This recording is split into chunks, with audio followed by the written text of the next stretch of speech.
भारत की सरकार ईरान में फंसे इंडियन स्टूडेंट्स के लिए कौन से देश से मदद मांग रही है? पाकिस्तान ने अपने आप को इजराइल ईरान कॉन्फ्लिक्ट में कैसे घुसा दिया है? डोनाल्ड ट्रंप ने इजराइल की कौन सी रिक्वेस्ट को रिजेक्ट कर दिया था, वरना इजराइल मुसीबत की जड़ को उखाड़ने वाला था। और भी कई सारी इंपॉर्टेंट अपडेट्स आ रही हैं जो आपको मेनस टीम के न्यूज चैनल्स के ऊपर भी देखने को नहीं मिलेंगी, इसलिए इस वीडियो को एंड तक देखिएगा। ईरान और इजराइल के बीच का यह कॉन्फ्लिक्ट चौथे दिन में एंटर हो गया है। अमेरिका ने ईरान को ऑफर दिया है कि समझौता करके सीज फायर साइन कर ले, लेकिन ईरान ने अमेरिका का ऑफर रिजेक्ट कर दिया है। कतर और ओमान, ये दो देश इस समय मीडिएटर्स का रोल प्ले कर रहे हैं और ईरान और अमेरिका के बीच के मैसेजेस एक्सचेंज कर रहे हैं। ईरान का कहना है कि जब तक वो अपने रिस्पांस से संतुष्ट नहीं हो जाते हैं तब तक उनके हमले जारी रहेंगे। ईरान का कहना है कि स्टार्टिंग इजराइल ने की है और एंडिंग वो करने वाले हैं, यानी कि शुरुआत इजराइल ने की है लेकिन खत्म वो करेंगे। अमेरिका में डोनाल्ड ट्रंप एडमिनिस्ट्रेशन के एक सीनियर ऑफिशियल ने बताया कि इस बार इजराइल ने जो ईरान के ऊपर हमला किया था उसमें ईरान के न्यूक्लियर साइंटिस्ट, टॉप मिलिट्री और इंटेलिजेंस कमांडर्स और न्यूक्लियर साइट्स को निशाना बनाया गया था। लेकिन इजराइल इस बार ईरान के सुप्रीम लीडर आयतुल्लाह खामेनेई को भी इन स्ट्राइक्स में 92 उरों के पास पहुंचाना चाहता था। इजराइल ने खामेनेई की पिन पॉइंट लोकेशन ट्रैक करके उसको भी टारगेट के ऊपर रखा था। लेकिन स्ट्राइक्स शुरू होने से कुछ ही घंटे पहले अमेरिका के प्रेसिडेंट डोनाल्ड ट्रंप ने इजराइल का यह प्लान अप्रूव नहीं किया। अमेरिका का कहना है कि डोनाल्ड ट्रंप के इनकार करने के बाद ही इजराइल ने ईरान के सुप्रीम लीडर आया खामनेई को नहीं उड़ाया, वरना वह भी 62 औरों के बीच में बैठा होता। यह कहना है डोनाल्ड ट्रंप एडमिनिस्ट्रेशन के सीनियर ऑफिशियल का। ईरान के लिए कहा जाता है कि ईरान में सरकार या फिर प्रेसिडेंट सिर्फ एक फॉर्मेलिटी के लिए बनाए जाते हैं, क्योंकि सारी पावर्स ईरान के सुप्रीम लीडर के पास होती है। रिलीजियस और पॉलिटिकल दोनों ही लेवल के ऊपर ईरान का सुप्रीम लीडर वहां पर हाईएस्ट अथॉरिटी होता है और ईरान की सरकार या फिर ईरान के प्रेसिडेंट के किसी भी फैसले को ओवरटर्न करके बदल सकता है। ईरान के अंदर जुडिशरी, मिलिट्री कमांडर्स, मीडिया और कई सारी इंपॉर्टेंट इंस्टीट्यूशंस के ऊपर अपॉइंटमेंट का फैसला सरकार नहीं बल्कि सुप्रीम लीडर ही करता है। इसलिए जुडिशरी से लेकर media, foreign policy, armed forces और रिलीजियस मैटर्स, इन सब का कंट्रोल ईरान के अंदर सुप्रीम लीडर के पास ही होता है। ईरान की रेवोल्यूशनरी गार्ड्स भी सुप्रीम लीडर के अंडर ही आती है। न्यूक्लियर पॉलिसी, इसके अलावा ईरान की फॉरेन पॉलिसी के सारे फैसले, मिलिट्री और डिप्लोमेसी से संबंधित यह सारे फैसले भी ईरान के अंदर सुप्रीम लीडर ही कंट्रोल करता है। इसके अलावा सरकार के किसी भी फैसले को बदलने के लिए सुप्रीम लीडर के पास सारी अथॉरिटी होती है, जबकि ईरान का प्रेसिडेंट केवल डोमेस्टिक पॉलिसीज के फैसले कर सकता है, अपने मिनिस्टर्स अपॉइंट कर सकता है या फिर इंटरनेशनल लेवल के ऊपर ईरान को रिप्रेजेंट कर सकता है, वह भी अगर सुप्रीम लीडर उसमें कोई बाधा ना डाले तो। इसलिए कहा जाता है कि इस समय ईरान के अंदर प्रेसिडेंट हो या फिर ना हो, इससे कोई फर्क नहीं पड़ता है। सुप्रीम लीडर क्या बोलता है वह मैटर करता है। अब यह जो आया खामन है, यह 1989 से ही सुप्रीम लीडर की पोस्ट के ऊपर बैठा है और तब से ईरान में कट्टरवाद और इजराइल के खिलाफ नफरत बढ़ा रहा है। इसी के चलते इजराइल इस बार ईरान के सुप्रीम लीडर खामेनेई को भी 12वें औरों के पास पहुंचाने का पूरा प्लान तैयार करके बैठा था। और ऐसा करके इजराइल ईरान के अंदर कंप्लीट रिजीम चेंज करने के मूड में था ताकि एक नया और सेंसिबल सुप्रीम लीडर आए या फिर गवर्नमेंट के पास ज्यादा पावर्स हो।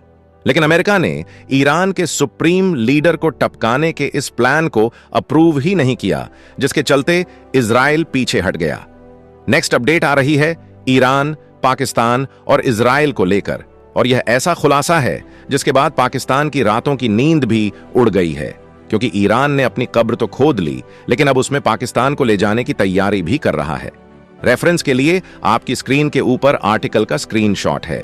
दरअसल ईरान के नेशनल सिक्योरिटी काउंसिल के मेंबर मोहसेन रिजाई ने पिछले कल एक इंटरव्यू दिया था, जिसमें उन्होंने स्टेटमेंट दी है कि पाकिस्तान ने ईरान की गवर्नमेंट और ईरान के सुप्रीम लीडर से प्रॉमिस किया है कि अगर इजराइल ने ईरान के ऊपर न्यूक्लियर मिसाइल से हमला किया, यानी कि परमाणु हथियारों से ईरान के ऊपर हमला किया, तो फिर उस केस में पाकिस्तान बीच में आएगा और पाकिस्तान इजराइल के ऊपर अपने न्यूक्लियर वेपन्स और न्यूक्लियर मिसाइल्स फायर करेगा।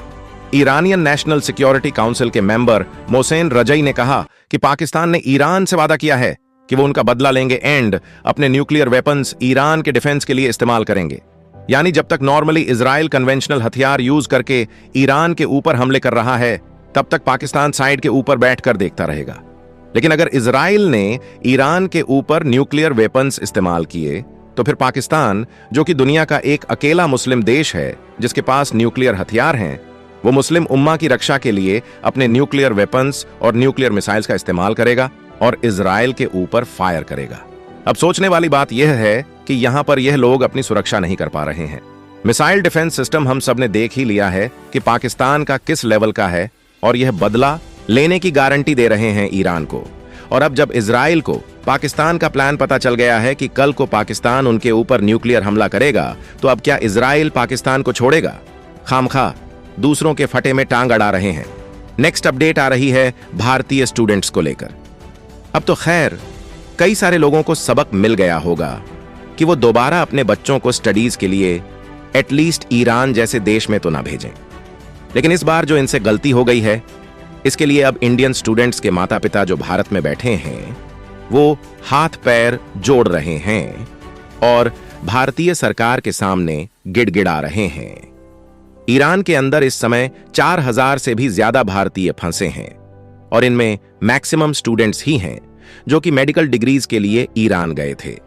यह वीडियो क्लिप जम्मू कश्मीर के उन स्टूडेंट्स के पेरेंट्स के सामने आ रही है जो ईरान में फंसे हैं और यह सब माता पिता रोते धोते प्रोटेस्ट कर रहे हैं और प्रधानमंत्री नरेंद्र मोदी जी से मांग कर रहे हैं कि उनके बच्चों को सेफली ईरान से इवाकुएट करके भारत वापस लाया जाए।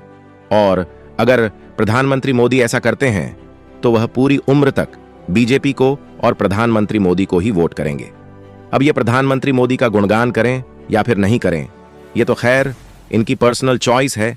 लेकिन अब ऐसी रिपोर्ट्स निकलकर आ रही हैं कि भारत सरकार ईरान में मौजूद इंडियन स्टूडेंट्स और इंडियन नेशनल्स को सेफली इवाकुएट करने की प्लानिंग कर रही है। अब रेफरेंस के लिए आपकी स्क्रीन के ऊपर यह स्टेटमेंट है जो इंडियन गवर्नमेंट ने रिलीज की है। दरअसल ईरान में जितने भी भारतीय स्टूडेंट्स हैं, उनके साथ इंडियन एम्बेसी लगातार कांटेक्ट कर रही है और जो भी स्टूडेंट्स वहां पर सेफ लोकेशन के ऊपर नहीं है या फिर जहां पर हमलों का ज्यादा खतरा है, उन सब इंडियन स्टूडेंट्स को भारत की एम्बेसी रिलोकेट करके सेफ प्लेसेस के ऊपर अकोमोडेट कर रही है। एंड अब कुछ रिपोर्ट्स भी आने लगी हैं कि भारत सरकार इवाकुएशन ऑपरेशन की तैयारी कर रही है। यह इवाकुएशन ऑपरेशन ऐसा होगा जिसमें भारत अपने मिलिट्री ट्रांसपोर्ट एयरक्राफ्ट या फिर स्पेशल फ्लाइट्स को डायरेक्ट ईरान में नहीं भेजेगा, जैसे हमने यूक्रेन में किया था। बाय रोड अपने स्टूडेंट्स को यूक्रेन के पड़ोसी देशों में लाकर वहां से लिफ्ट किया था, वैसा ही कुछ ईरान में भी किया जाएगा। और वह कौन सा देश होने वाला है, यह भी काफी इंटरेस्टिंग है। रेफरेंस के लिए आपकी स्क्रीन के ऊपर आर्टिकल का स्क्रीनशॉट है। अभी जो क्लेम किया जा रहा है कि भारत अपने स्टूडेंट्स और इंडियन नेशनल्स को इवाकुएट कर सकता है, ये इसलिए किया जा रहा है क्योंकि पिछले कल देर रात को भारत के विदेश मंत्री जयशंकर सर ने आर्मेनिया के विदेश मंत्री आरात मिर्ज़ोयान के साथ टेलीफोनिक कन्वर्सेशन की है। आर्मेनिया के न सिर्फ भारत के साथ अच्छे रिलेशंस हैं, बल्कि ईरान के साथ भी आर्मेनिया के काफी अच्छे टाई हैं। और खास बात यह है कि ईरान और आर्मेनिया आपस में बॉर्डर भी शेयर करते हैं। मैप के ऊपर आप देख सकते हैं कि ईरान के टॉप के ऊपर लेफ्ट साइड के ऊपर आर्मेनिया है और अजरबैजान राइट साइड के ऊपर है।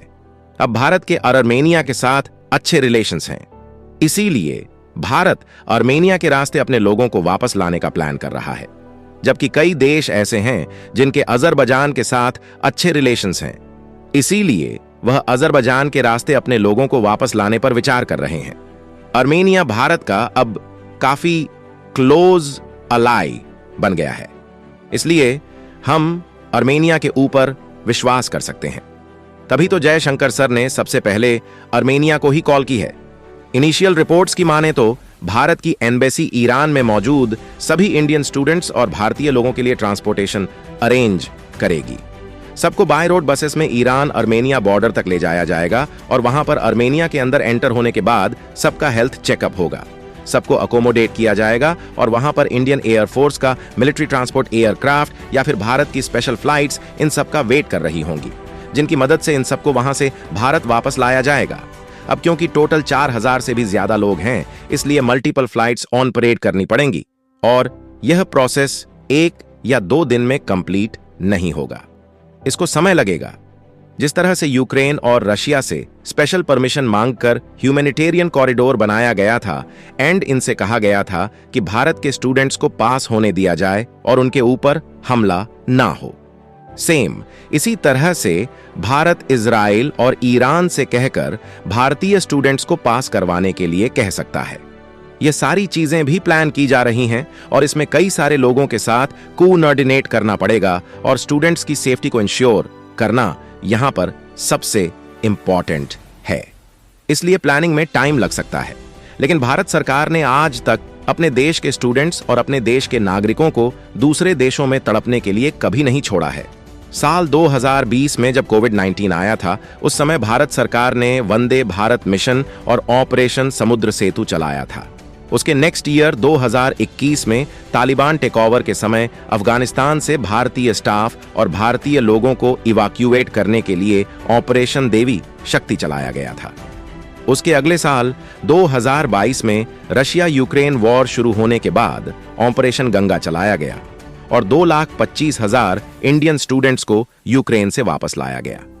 उसके बाद साल 2023 में भी ऑपरेशन कावेरी के तहत अफ्रीकन देश सूडान से भारतीयों को इवैक्यूएट किया गया और सेम ईयर ऑपरेशन अजय के तहत इजराइल से भी लोगों को वापस लाया गया था।